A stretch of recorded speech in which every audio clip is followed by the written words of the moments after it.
Good morning and welcome to your Farm and Home Show. I'm Kristi and this morning we're visiting with Kristin Hildabrand. She's Warren County's Extension Agent for Horticulture. Good morning, Kristin. Good morning, Kristi. Well, Kristin, summer is grilling season, and today you are going to talk to us about some vegetable grilling tips. Yes, I love getting out in the garden and being able to pick a lot of fresh vegetables. And if you don't have a garden, you can just pick those up at your local farmer's market, and you're still, reaping those benefits because it is, the more colorful your produce looks, the better nutrition that you have, you're going to feel great.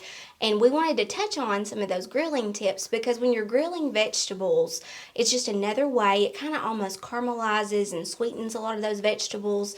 And it's just another great way that you don't have to cook indoors, you can go outdoors. And Kristin, if you're like me, I tend to eat healthier in the summertime because I love all of the flavors that grilling brings. And with that, we want to make sure that we're doing everything right. So what are some of the tips that you have for us? Yeah, so there's a couple of different options as far as what grills that you have. So, generally a lot of people like to grill on a gas grill, or some people like a charcoal grill. And then for some of us that might be a little bit younger, there's maybe even some small appliances that have that grill option available. So this applies to all of those grills, but we do want to kind of cover, like you said, some of the basic tips, especially when you're looking at some of the different vegetables, especially, even for the whole month of the summer here in Kentucky. So really make sure before you get ready to cook that everything is washed and clean. So go ahead and, whatever kind of, produce that you're using, make sure it's really well clean. I know we have some scrub brushes that really get into the nooks and crannies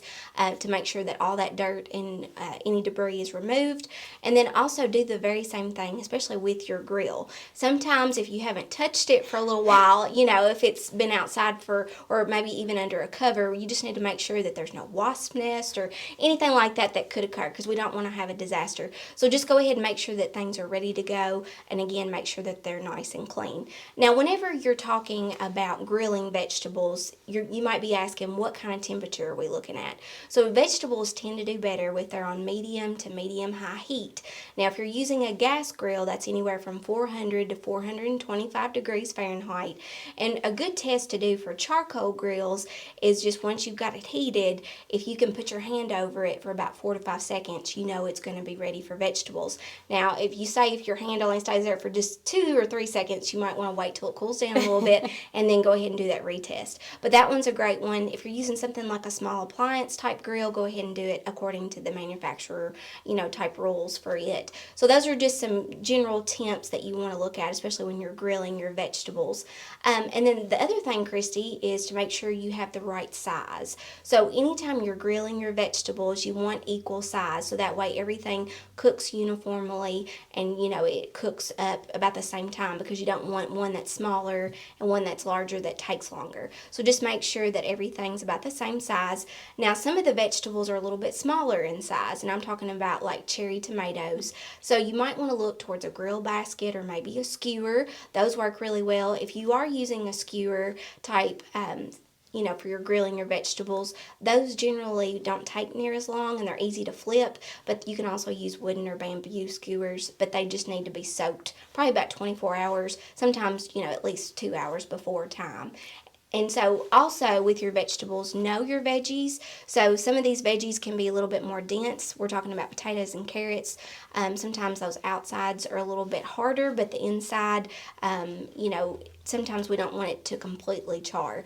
Other vegetables that have a lot of water content, they're going to generally do better. So things like tomatoes and peppers are going to do really well. And just make sure you use some type of oil. Canola oil works well, or vegetable oil, so that way it doesn't dry out, especially when it gets into that high heat.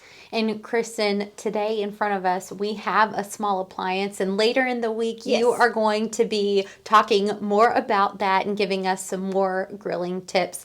And Kristin, you mentioned those skewers. We've Yes. got some beautiful skewers with some beautiful peppers right here on the table. Yes. And you have a wonderful seasoning on them. Mm-hmm. You've mentioned so many good points, and I think that if anyone is interested in more grilling tips, do we have information here at the Extension office? Absolutely. So if you do have any questions regarding, grilling your vegetables, you can always contact your local extension office. All right, Kristin, well, thank you so much for being with us today. If you need any more tips tips on grilling your veggies this summer, be sure to contact your local extension office. Thanks for watching, and we hope you have a great day.